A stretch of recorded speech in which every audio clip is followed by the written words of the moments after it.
Muy bien, buenas noches. El Señor les bendiga y les acompañe en esta tarde.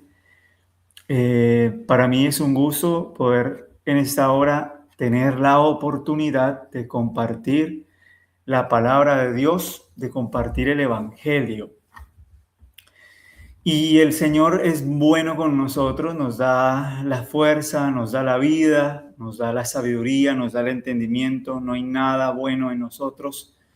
Por lo tanto, a Dios sea la gloria y la honra por los siglos de los siglos. Amén. Quiero con ustedes compartir algo acerca de la justificación por la fe.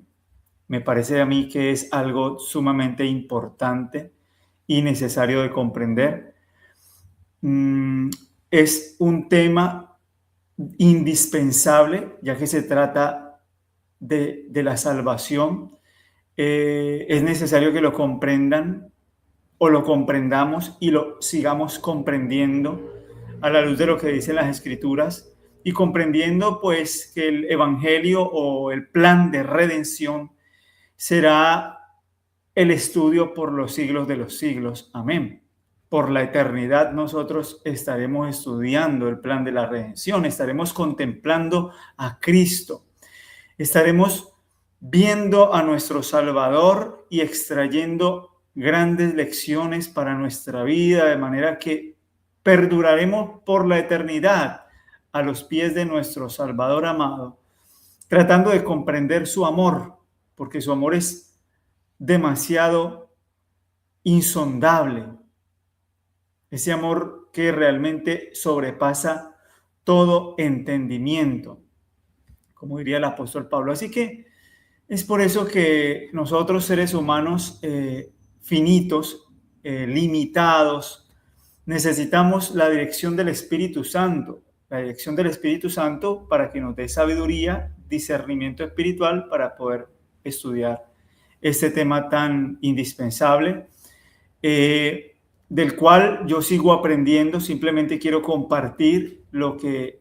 he podido entender y espero pues sea de edificación espiritual para aquel que lo escuche. Tratamos de exponer este tema a la luz de lo que dicen las Escrituras, compartiendo lo que la palabra de Dios nos enseña y levantando esta verdad. ¿Para qué? Para que las personas puedan entonces ver lo que tal vez no han podido ver en lo que se ha enseñado a través de los tiempos y que ha quedado velado o ha quedado enterrado por las tradiciones humanas. Sabemos que la palabra de Dios ha sido demasiado mal enseñada, mal interpretada, escondida, anulada, como dije anteriormente, por las tradiciones de los hombres, y pues es necesario que nos aferremos a un escrito está, aún así dice Jehová. Así que en esta hora vamos a orar para que podamos avanzar conforme a lo que el Señor nos quiere enseñar. Oramos. Padre nuestro que estás en el cielo, oh Santo Dios, en el nombre de Cristo Jesús, Señor, vengo a ti, no porque yo lo merezca, Señor, sino porque Cristo Padre es aquel quien nos ha hecho merecedores de tu gracia, porque Cristo ha hecho que el ser humano pueda acceder a ti por medio de la fe, aferrado en los méritos de Cristo, por medio de su sangre preciosa, por medio de su humanidad, aquella humanidad que ha unido el cielo con la tierra, por medio de un vínculo que no puede jamás ser roto, Señor. Así que en el nombre de Cristo vengo a ti para pedirte la promesa de tu Santo Espíritu y pedir que el mismo Espíritu pueda guiarme al conocimiento de toda verdad. Ayúdanos, Señor, a caer sobre la roca que es Cristo Jesús y ayúdanos a comprender este tema tan importante, Señor. Por favor, guíame, acompáñame, te lo pedimos en el nombre de Jesús. Amén. Muy bien. El tema que entonces vamos a ver hoy es algo corto. El Señor pues nos da la oportunidad de que podamos todavía predicar la palabra a tiempo, afuera de tiempo, a exhortar, a amonestar, a instruir. Y esto es necesario hacerlo porque vivimos en tiempos solemnes de la historia de la tierra y el ser humano necesita comprender el plan de la salvación ahora más que nunca. Sabemos que el pecado entró por un hombre, como dice el apóstol Pablo en el libro de los Romanos. Por medio de Adán entró el pecado, pero por medio de Cristo también vino la salvación a todos los hombres. El pecado se originó en el Edén, hablando en términos humanos. Sin embargo, para ir un poco más allá, tuvo su origen principalmente en el cielo, cuando el querubín protector, Lucifer, se rebeló contra el gobierno de Dios y quiso levantar su trono, ensalzarse por encima de Dios. Así que este querubín, que era perfecto, Dios lo había creado de manera que él pudiese tener la capacidad de guiar de los coros celestiales, de alabar al Señor con toda la hueste angelical, siendo él el segundo al mando después de Cristo. Así que era un ser que realmente tenía la prominencia, tenía la honra de todos los ángeles, pero dice el libro de Isaías y de Ezequiel en el capítulo 28 que este ángel pues se llenó de orgullo, se enalteció y por lo tanto se levantó contra el gobierno de Dios. Quiero darle lectura a ese texto.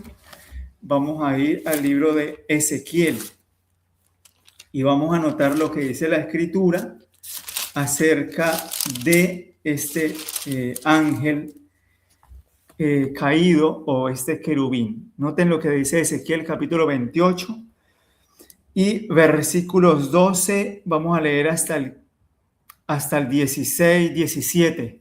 Vamos a leer lo que dice la palabra de Dios. Dice así: Hijo de hombre, Ezequiel 28, versículo 12 en adelante. Hijo de hombre, levanta endechas sobre el rey de Tiro.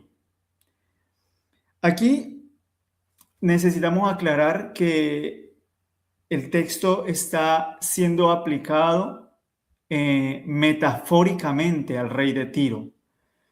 Esta es una metáfora que nos va a mostrar a nosotros quién está detrás de este rey y por qué principalmente esta endecha se aplica a Lucifer. Notemos lo que dice la palabra de Dios. Hijo de hombre, levanta endecha, sobre el rey de Tiro y dile: así ha dicho Jehová, el Señor. Tú eras el sello de la perfección. Noten lo que dice acerca del rey de Tiro, pero al ser reveladas esas características, pues vamos a poder comprender que se está hablando más directamente de Lucifer, que eso es lo que el texto nos va a revelar. Tú eras el sello de la perfección, lleno de sabiduría y acabado de hermosura. En Edén, noten que el rey de Tiro no estuvo en el Edén, por lo tanto, ya nos vamos dando cuenta que sí habla de Lucifer, la serpiente antigua, que más tarde Apocalipsis lo va a llamar como diablo y Satanás. Apocalipsis capítulo 12 va a decir que Satanás es la serpiente antigua, que se llama diablo y Satanás. Es decir, está hablando de Lucifer, quien estuvo en el Edén. ¿Y qué hacía en el Edén? Dice: en el huerto de Dios estuviste, de toda piedra preciosa era tu vestidura, de cornerina, topacio, jaspe, crisólito, berilo, ónice, de zafiro, carbunclo, esmeralda y oro. Los primores de tus tamboriles y flautas estuvieron preparados para ti en el día de tu creación. Así que Dios creó a Lucifer, lo creó de manera perfecta. Era perfecto y era lleno de hermosura. y era realmente lleno de sabiduría y acabado en hermosura. Es decir, era un ser totalmente inteligente, con una sabiduría impresionante. Y sabemos más tarde, de acuerdo a la caída, que Lucifer ahora va a utilizar esa sabiduría para engañar a la humanidad, para engañar a todo el mundo. Y dice así: tú, querubín grande protector, yo te puse en el santo monte de Dios, es decir, allá en el cielo, en el tercer cielo, allá donde está el santo monte de Dios, donde está el trono mismo de Dios. Allá fue puesto este querubín. En medio de las piedras de fuego te paseabas. Perfecto eras en todos tus caminos desde el día en que fuiste creado hasta que se halló en ti maldad. Es decir, era perfecto hasta el día en que se halla maldad en este querubín protector. A causa de la multitud de tus contrataciones, en otras palabras, Satanás negoció, contrató, engañó por medio de la mentira, por medio de la iniquidad. Con esto es que negocia, con esto es que hace sus contrataciones Satanás. Por medio de la iniquidad, por medio de las contrataciones, y fuiste lleno de iniquidad y pecaste. Es decir, transgrede la ley de Dios, porque esto es lo que Primera de Juan capítulo 3, versículo 4 nos dice acerca del pecado. El pecado es transgresión de la ley y es la única definición de pecado que da la Biblia. Por lo tanto, Dios no es culpable en ningún sentido del pecado. Dios no es el culpable del pecado. El culpable del pecado es Satanás. El pecado es un intruso. Y defender el pecado o excusar el pecado equivale a defenderlo. Así que aquí estamos viendo con claridad que el gobierno de Dios se rige sobre la base de la perfección o la obediencia perfecta a la ley, que es trasunto de su carácter. Y si es trasunto de su carácter, pues es evidente que el carácter de Dios es amor. En otras palabras, como dice 1 Juan capítulo 4, versículo 8, Dios es amor. Entonces, entendiendo este principio de que Dios es amor, pues la ley de Dios también es amor, porque es trasunto de su carácter. Es la ley que rige todo el universo. Es la ley que sustenta todas las cosas. Y Satanás, pues, se rebeló contra esta ley de amor. Y entonces dice que pecó, es decir, transgrede la ley de Dios de manera consciente y voluntaria, por lo que yo te eché del monte de Dios y te arrojé de entre las piedras del fuego, oh querubín protector. Y el verso 17 también dice algo más. Se enalteció tu corazón a causa de tu hermosura. Corrompiste tu sabiduría a causa de tu esplendor. Yo te arrojé por tierra, delante de los reyes te pondré para que miren en ti. Así que vemos cómo la Escritura nos revela a nosotros lo que aconteció con este querubín protector, que tuvo que realmente ser echado fuera por causa de la iniquidad, por causa de la rebelión, de la exaltación al yo, de la exaltación propia. Se enalteció su corazón a causa de su hermosura, es decir, la vanidad también lo llevó a sentirse mucho más que el mismo Dios que lo había creado. Las mismas características que Dios le dio, lleno de hermosura, lleno de sabiduría y acabado en hermosura, Él las utilizó para oponerse al gobierno de Dios.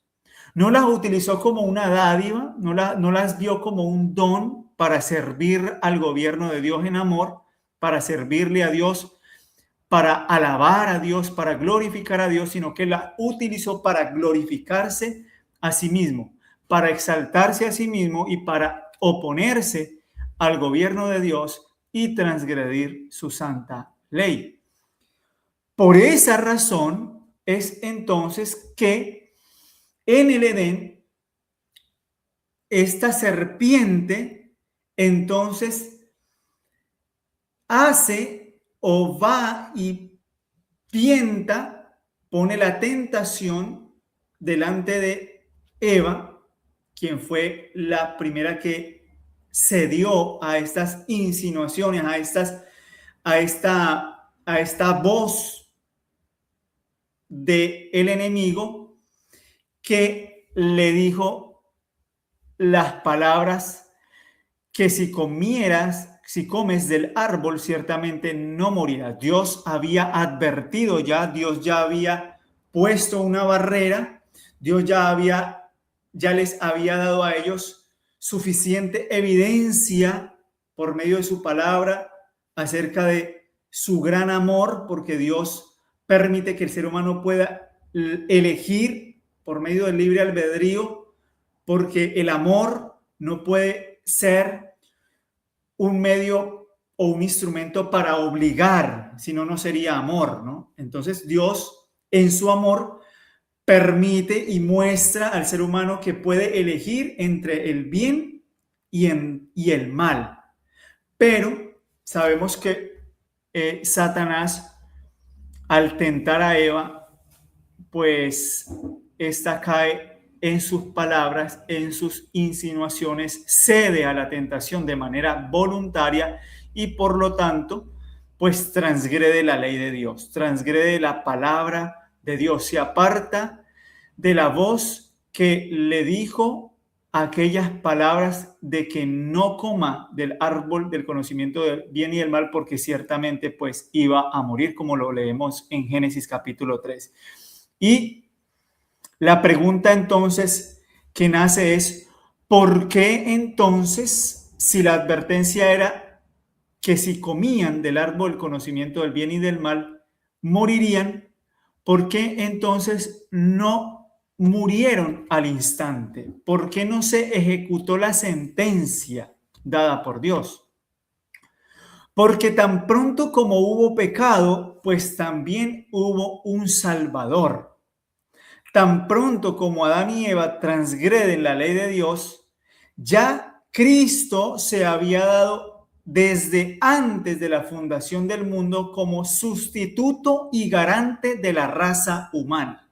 Cristo ya era el Salvador de todos los hombres. Si el ser humano pecaba, Cristo se daría como sustituto y como garantía de toda la humanidad para que por medio de Cristo se cumplieran las promesas de Dios para el hombre. ¿Por qué? Porque el pecado haría que el ser humano fuera destituido de la gloria de Dios. Esa gloria que irradiaba el ser humano en santidad cuando permanecía en obediencia a la palabra de Dios, era la misma gloria de Dios, la misma gloria de Dios que los cubría, su mismo carácter. Entonces, esta gloria les es retirada y por lo tanto ahora entonces se convierten en súbditos de Satanás. Toda la humanidad entonces va a experimentar por medio de las tendencias al mal, por medio de esa naturaleza caída, lo que es ser un enemigo de Dios. Pero por eso Dios, sabiendo lo que ocurriría, porque Dios conoce el fin desde el principio, sin embargo Dios provee los medios suficientes, porque Dios no trabaja con robots, con autómatas. Dios trabaja con personas inteligentes, obra con personas inteligentes, así nos creó a nosotros, inteligentes, capaces de pensar, capaces de poder decidir. Entonces, sobre esa base es que Dios entonces hace o crea el plan de la redención o el plan de la salvación para que al ver el amor de Dios, el ser humano decida elegir ahora por lo que Dios ha prometido, por lo que Dios ha ideado, que es entonces la restauración del ser humano por medio de Cristo y solo en Cristo. Porque así fue que ocurrió en el Edén. Cuando Adán y Eva transgreden la ley de Dios, entonces Dios promete en Génesis 3:15 poner enemistad entre ti y la mujer, entre su simiente y la simiente tuya. Esa te herirá en la cabeza, pero tú le herirás en el calcañar. De manera que esa simiente, como dice Gálatas 3:15, es Cristo.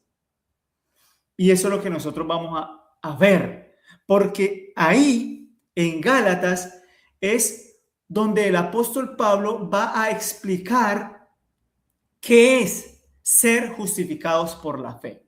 ¿Qué significa ser o qué implica ser justificados por la fe? ¿Cuál es el resultado de ser justificados por la fe? ¿Qué es ser justificados por la fe? Y eso es entonces un cumplimiento de la promesa de Génesis 3:15. Esa es la promesa dada, esa promesa que va a ser repetida a Abraham, va a ser confirmada unos versículos más adelante, y entonces va a ser ratificada, confirmada y hecha una realidad por medio de Cristo. Por medio de Cristo, entonces Dios puede cumplir finalmente su promesa para que el ser humano, al ver a Cristo, pueda ser ahora restaurado a la imagen de Dios, para que el ser humano ahora pueda experimentar la gracia que transforma el corazón. Por eso cuando nosotros vamos a Gálatas, nosotros vamos a ver que el apóstol Pablo va a hablar entonces acerca de lo que significa esa justificación por la fe. Si nosotros vamos, por ejemplo, al libro de Gálatas, nosotros vamos a ver que el apóstol Pablo está, en primer lugar, defendiendo el evangelio. En el capítulo 1, el apóstol Pablo va a hablar acerca de la gracia y de esa paz que es dada al hombre por medio de un saludo a los Gálatas. Y entonces va a decir en el verso 1, en el capítulo 4 del versículo 1 lo siguiente. Noten lo que va a decir, por ejemplo, el apóstol Pablo. El cual se dio a sí mismo, está hablando de Cristo, nuestro Señor Jesucristo, el cual se dio a sí mismo por nuestros pecados. Noten que el apóstol Pablo está aclarando que Jesucristo se dio a sí mismo, es decir, se entregó de manera voluntaria. Es un don entonces. La dádiva de Jesucristo es un don, es una dádiva. Por eso Dios ha rodeado al mundo, en el don incomparable de su Hijo, ha rodeado al mundo con una atmósfera de gracia tan grande como la que rodea el globo terrestre. Y todos los que decidan respirar bajo esa atmósfera de la gracia crecerán a la imagen, a la estatura de hombres y mujeres perfectos en Cristo Jesús.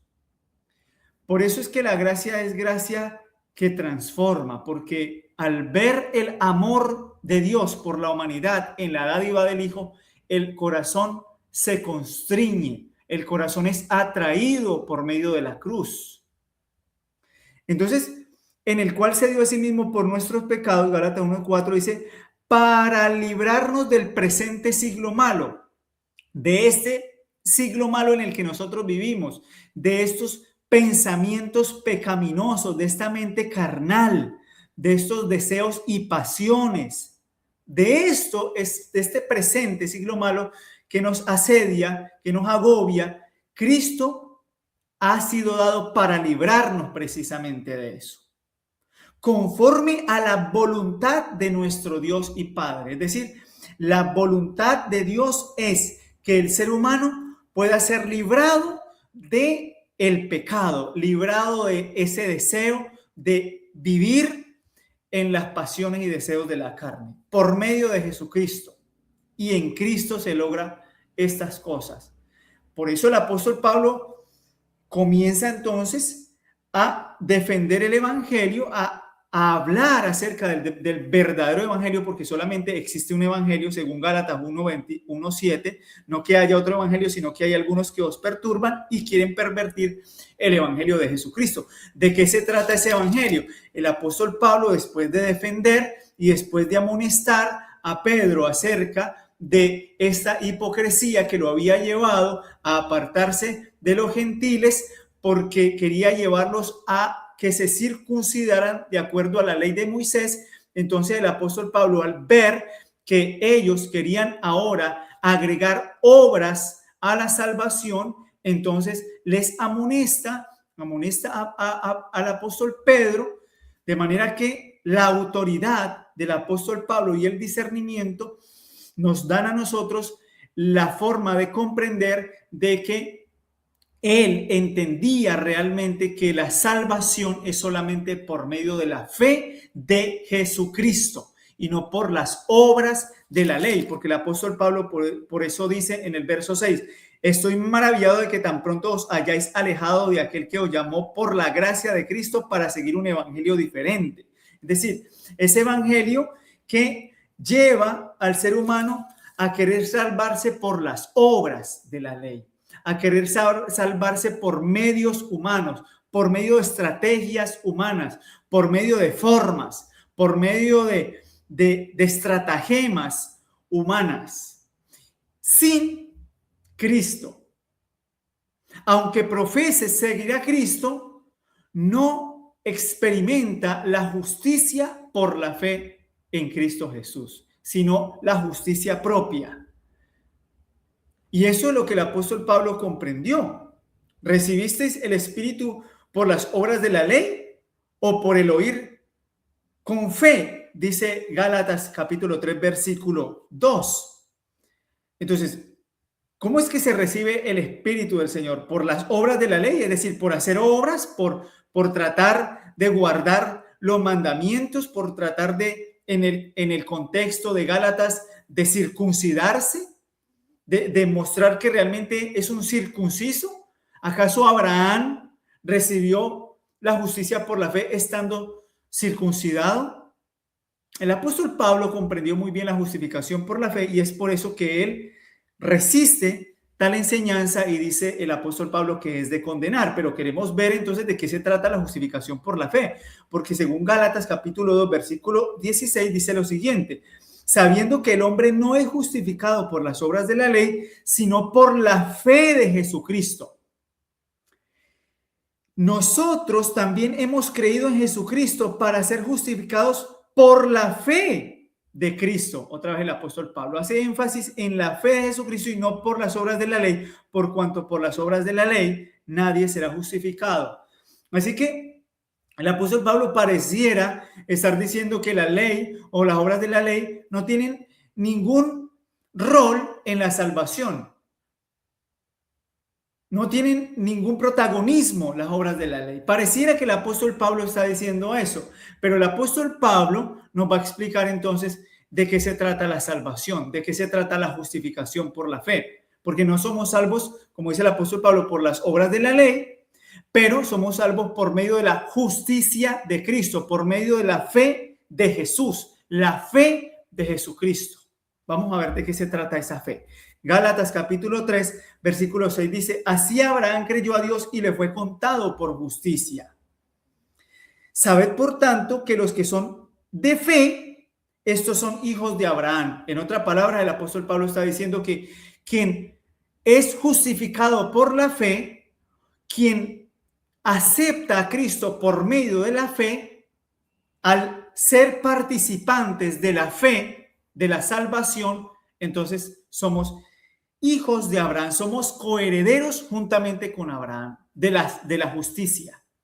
Usted y yo, cuando aceptamos a Cristo por medio de la fe, también participamos de la misma justicia de la que participó Abraham, porque somos entonces hijos de Abraham.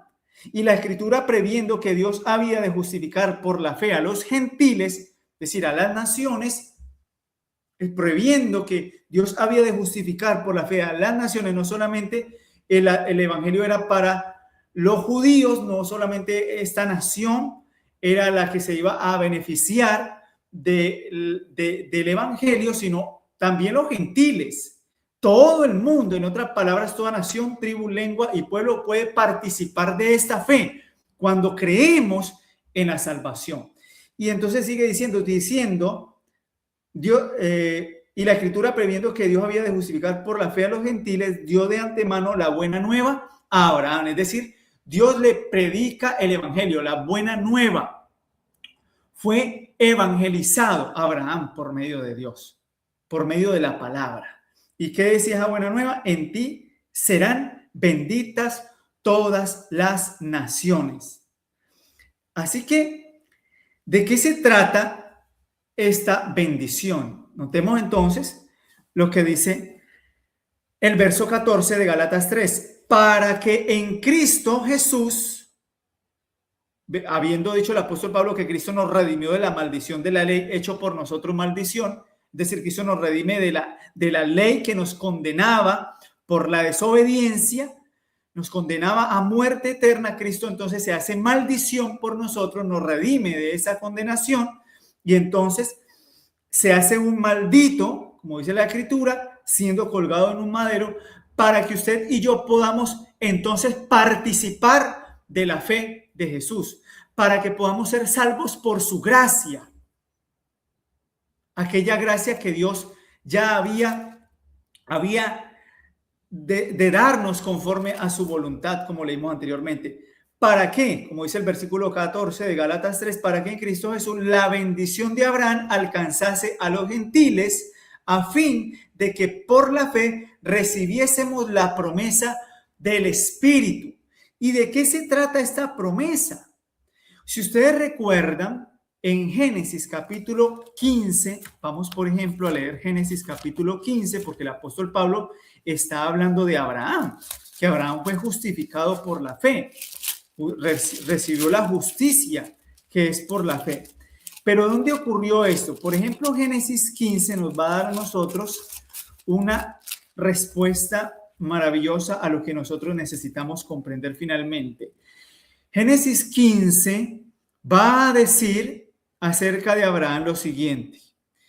Después de haber hablado a Abraham de que él no tuviese temor, Génesis capítulo 15, versículo 1 dice, después de estas cosas, después de lo que ocurrió, de esa guerra que tuvo Abraham, que ganó, después de librar a su sobrino Lot, como leemos en Génesis 14, después de esto, dice, después de estas cosas, y después de que Abraham dio los diezmos a Melquisedec, rey de Salem, rey de paz, después de estas cosas vino la palabra de Jehová a Abraham en visión, es decir, tiene el espíritu de profecía a hablarle a Abraham diciendo, no temas, Abraham, yo soy tu escudo y tu galardón será sobremanera grande.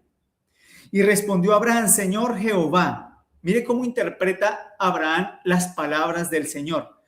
¿Qué me darás siendo así que ando sin hijo? Y el mayordomo de esta casa es ese Damaseno Eliezer. Es decir, Abraham interpreta que Dios, al ser su escudo y su galardón, y Abraham lo interpreta como que Dios entonces le va a dar a él una herencia por medio de la cual él va a poder participar de esta bendición que Dios le está prometiendo, de que no temas, no temas, Abraham, yo soy tu escudo y tu galardón será sobremanera grande. Es decir, lo que Dios le daría a él sería algo demasiado maravilloso, muy profundo de comprender. Y respondió Abraham, Señor Jehová, ¿qué me darás siendo que ando sin hijo y el mayordomo de mi casa es este Damaseno Eliezer? Dijo también Abraham, mira que no me has dado prole, y he aquí que será mi heredero un esclavo nacido en mi casa. Noten que esa palabra esclavo el apóstol Pablo también la va a utilizar en Gálatas capítulo 4. Luego vino a él palabra de Jehová diciendo, no te heredará es decir, no te va a heredar este esclavo, no te va a heredar este mayordomo, sino dice, no te heredará sino un hijo tuyo será el que te heredará. Es decir, Abraham a pesar de su edad, de su vejez y de Sara, de ser una mujer con la matriz ya como muerta, necrosada, ya estéril, iban a poder tener un hijo. Abraham debía de creer en esa palabra, en la palabra que da vida, en la palabra que infunde aliento de vida. Y lo llevó fuera y le dijo, mira ahora los cielos y cuenta las estrellas, si las puedes contar. Y le dijo, así será tu descendencia. Y dice el verso 6 que Abraham creyó en esa promesa. Abraham creyó en esa palabra. Abraham cree en lo que Dios le está hablando. Esa es la clave. La clave no está en que Dios le mostró a él la ley, los 10 mandamientos y le dijo, Abraham, si tú obedeces esa ley, yo te voy a contar por justicia. No, aquí no están las obras de la ley por ningún lado. Aquí Dios le está hablando de una promesa, Dios le está hablando de su palabra, de la palabra que trae el cumplimiento de esa promesa. Y Abraham dice que él creyó y le fue contado por justicia. Pero si ustedes leen, por ejemplo, Génesis 15, versículo 18, se nos interpreta qué quiere decir esto. ¿Qué quiere decir entonces que fue contado por justicia? Dice el verso 18, en aquel día hizo Jehová un pacto con Abraham. Es decir, cuando Abraham cree en la palabra del Señor y Abraham, cuando Jehová le habla a Abraham y Abraham cree en la palabra del Señor y le es contado por justicia, ese día Dios está haciendo un pacto con Abraham. Dios le está a él dando una promesa. A tu descendencia daré esta tierra desde el río Egipto hasta el río Grande y el río Éufrates. Es decir, todo aquello que pertenece a la tierra de Canaán. Los amorreos, los cedeseos, los fereceos. Entonces, a esto es que el apóstol Pablo va a llegar a concluir en Gálatas capítulo 3.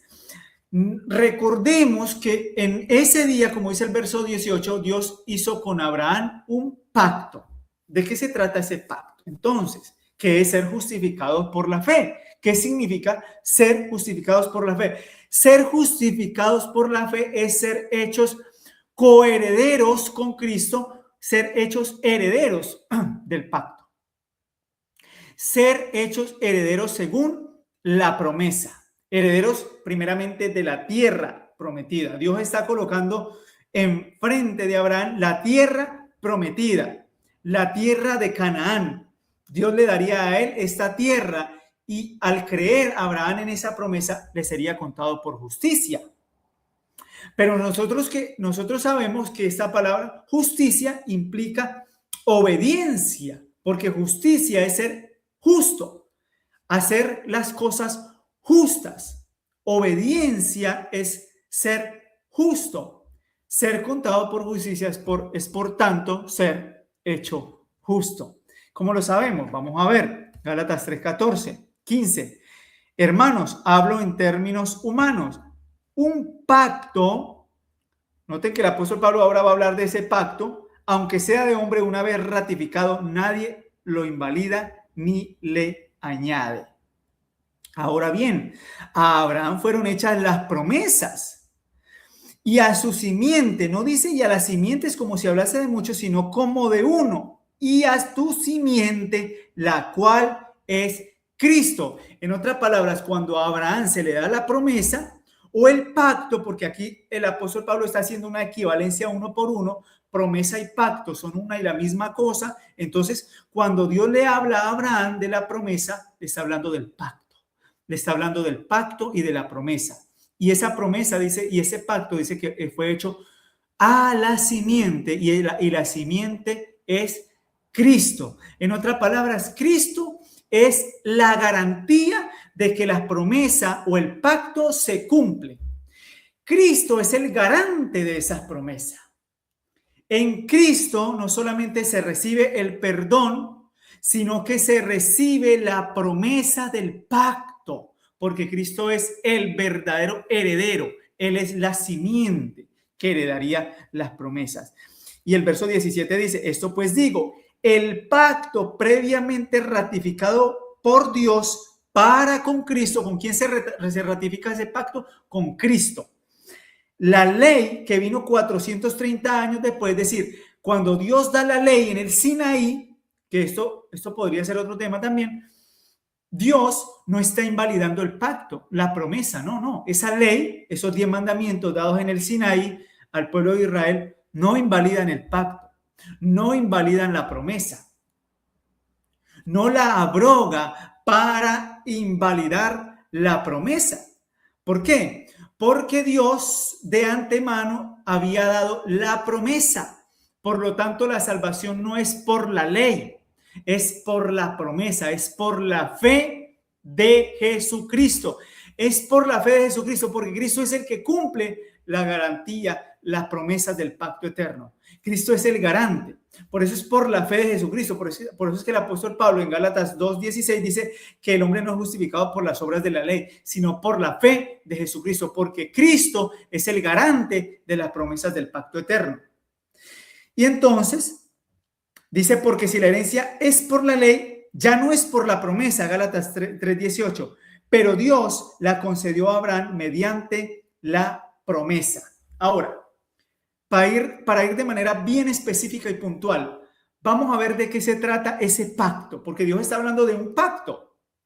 Entonces, ese pacto es dado por la palabra de Dios, porque en ese día Dios le habló a Abraham, Abraham le cree a la palabra Abraham la recibe y al creer en esa palabra le es contado por justicia. Y en ese día Dios hizo un pacto con Abraham. Ese pacto es aquel que fue dado a la simiente, quien es Cristo. Y es por medio de Cristo que tú y yo recibimos salvación. En otras palabras, solamente por medio de Cristo nosotros podemos recibir las promesas y las bendiciones del pacto. No conseguimos la tierra nueva por medio de esfuerzos humanos, por medio de obras humanas. Nosotros no conseguimos la salvación caminando y haciendo largas caminatas de peregrinaje, pagando indulgencias. Nosotros no ganamos la tierra prometida por medio de buenas obras. No, nosotros no vamos entonces a vivir una vida por medio de esfuerzos humanos, sino por medio de la fe en la palabra. Por medio de la fe en la palabra es que nosotros recibimos la tierra. En otras palabras, no ganamos la tierra por el miedo al castigo o por el deseo de la recompensa. No es por el deseo a la recompensa que nosotros vamos a ir al cielo y le decimos al Señor, Señor, yo quiero ir al cielo y por eso me voy a portar bien, por eso te voy a obedecer. O yo no voy a ir al cielo por el miedo. Hoy no, Señor, yo quiero ir al cielo porque tengo miedo al castigo, porque tengo miedo de ir al fuego eterno después de los 1000 años, como dice Apocalipsis capítulo 20. No quiero morir allá en el fuego. Entonces, eso es una iniciativa egoísta del ser humano. ¿Por qué? Porque en Cristo ya esas promesas son dadas. Usted simplemente las recibe y usted es heredero de ellas por medio de Cristo. Somos coherederos juntamente con Él. Y la garantía de que recibimos la promesa es porque Cristo murió y resucitó. Y cuando Cristo resucita, Cristo entonces nos hace a nosotros herederos con Él, porque Él lleva a la humanidad al más alto cielo y por medio de un vínculo que jamás puede ser roto, Él une la humanidad con la divinidad y entonces podemos participar por medio de las promesas de la naturaleza divina. Por medio de preciosas y grandísimas promesas, como dice 2 de Pedro, capítulo 1, versículo 4, podemos participar de la naturaleza divina, podemos participar de esas promesas y participar de las promesas y participar de la naturaleza divina es participar de lo mismo que Cristo participó. Participar de las promesas del pacto eterno. ¿Y cuáles son esas promesas? ¿Cuáles son las promesas de ese pacto que Dios le dio a Abraham y estas promesas que recibimos nosotros en Cristo Jesús, de la justificación por la fe? Porque el apóstol Pablo está hablando de justificación por la fe, pero en términos de un pacto, del pacto que Dios hizo con Abraham, como lo dice el contexto. ¿De qué se trata ese pacto? Vamos a ir a Jeremías. Jeremías, capítulo 31, perdón, nos dice a nosotros lo siguiente, Jeremías capítulo 30, a ver, discúlpeme, Jeremías, estoy buscando mal, Isaías, Jeremías, por acá está. Jeremías capítulo 31 y versículo 31 al 33 o al 34. Notemos lo que dice Dios por medio del Espíritu Santo a través del profeta Jeremías. Noten lo que dice la palabra de Dios.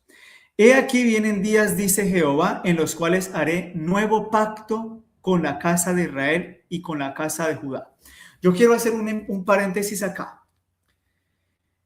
El pacto del cual Dios está hablando es el pacto que Dios hizo con Abraham, pero que al ser escuchado por el pueblo de Israel en el monte Sinaí, según Éxodo capítulo 19, fue rechazado cuando el pueblo de Israel escucha la promesa del Señor y le promete a Dios obediencia.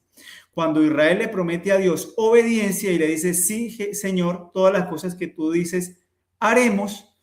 Y más tarde la evidencia de que ellos no cumplieron su promesa o sus palabras al concertar su propio pacto, al no comprender que sin Cristo les era imposible obedecer la ley, entonces ellos hacen un becerro de oro y esa es la evidencia de que el ser humano no puede prometerle a Dios obediencia, sino que es creyendo en su palabra como puede llegar al cumplimiento de la obediencia a la ley de Dios y de las promesas del pacto eterno. ¿Cómo podemos saber eso? Noten cómo dice Jeremías 31:32. No como el pacto que hice. Dice, haré nuevo pacto, Jeremías 31:31, con la casa de Israel y con la casa de Judá. No como el pacto que hice con sus padres el día que los tomé de su mano para sacarlos de la tierra de Egipto, porque ellos invalidaron mi pacto. Noten que al Israel prometer obediencia al Señor, están invalidando el pacto del Señor. Lo invalidan por completo, porque Dios no les estaba pidiendo a ellos, prométanme ustedes también a mí, hagamos un pacto aquí entre hombre y Dios, y entonces ustedes van a poder cumplirme. No, porque Dios no es hombre para que mienta, ni hijo de hombre para que se arrepienta, mas el ser humano con su corazón carnal, muerto en pecados y delitos, no puede obedecer la ley a menos que el Espíritu Santo lo resucite de obras muertas, como dice Ezequiel 36, que el Espíritu lo levante como de entre los muertos, como del valle de huesos secos en Jeremías 37, a menos que el Espíritu Santo entre y pueda hacer que esa promesa se cumpla en el corazón por medio del mismo Espíritu que la graba en la mente. ¿Cuál es el pacto? ¿Y qué es lo que Dios quiere grabar en la mente? No como el pacto que hice con sus padres el día que tomé de la mano para sacarlos de la tierra de Egipto, porque ellos invalidaron mi pacto, aunque fui yo un marido para ellos, dice Jehová. Pero este es el pacto que haré con la casa de Israel. Este pacto es lo mismo que Dios, por medio del Espíritu Santo y hablando en las palabras de Cristo Jesús, le habló a Nicodemo. Es necesario nacer de nuevo. Nicodemo no tenía el pacto en el corazón. Le era necesario nacer de nuevo para que la ley de Dios pudiese ser puesta en el corazón y él pudiese ser un heredero de justicia. Él pudiese ser un heredero de las promesas de Dios y pudiese heredar el reino de los cielos. Porque para heredar el reino de los cielos, la única forma es naciendo del Espíritu, por medio del Espíritu que graba la ley en la mente y en el corazón. Y ese es el pacto que haré con la casa de Israel después de aquellos días, dice Jehová. Daré mi ley en su mente y las escribiré en su corazón. Ya no en tablas de piedra. Ahora la ley no queda abolida, sino que esa ley ahora va a ser escrita acá, en la mente. Entonces, como es escrita en la mente, es por medio de la fe que se recibe. Y es por medio de la fe en la palabra. Por medio de la fe en la palabra es que viene el cumplimiento de la promesa. porque la palabra de Dios trae la misma vida y carácter de Dios. Y el carácter de Dios es amor. Y la ley de Dios es amor. Y la ley de Dios es trasunto del gobierno de Dios, del carácter de Dios que es puesto en la mente y en el corazón para que el ser humano pueda andar por sendas de justicia. A esto es que el apóstol Pablo se refiere cuando habla de justificación por la fe. Daré mi ley en su mente y en el corazón, y yo seré a ellos por Dios, y ellos me serán por pueblo. Y no enseñará más a ninguno a su prójimo, ni ninguno a su hermano, diciendo, conoce a Jehová, porque todos me conocerán, desde el más pequeño de ellos hasta el más grande, dice Jehová, porque perdonaré la maldad de ellos y no me acordaré más de su pecado. Así que ese es el pacto. Ese es el pacto que bien, si bien pudiésemos nosotros seguir profundizando en otros aspectos en los que el apóstol Pablo va a recalcar o va a tratar de mostrar para que podamos entender mucho más profundamente de qué se trata la justificación por la fe. En pocas palabras, ser justificados por la fe es ser hechos herederos de la promesa. Y la promesa y el pacto son una y la misma cosa, como está interpretando el apóstol Pablo. Y el pacto, como lo vimos, se trata de que Dios, por medio de su espíritu, pone la ley en la mente y en el corazón, y entonces podemos recibir la justicia que es por la fe. De eso se trata. Justificación por la fe es entonces ser hecho justo. Justificación por la fe es ser hecho obediente a todas las promesas de Dios. No lo logramos nosotros por medio de los esfuerzos humanos, ni de mérito alguno. No es por las obras de la ley, sino por el oír con fe. Que el Señor te bendiga y podamos seguir comprendiendo más acerca del plan de la redención.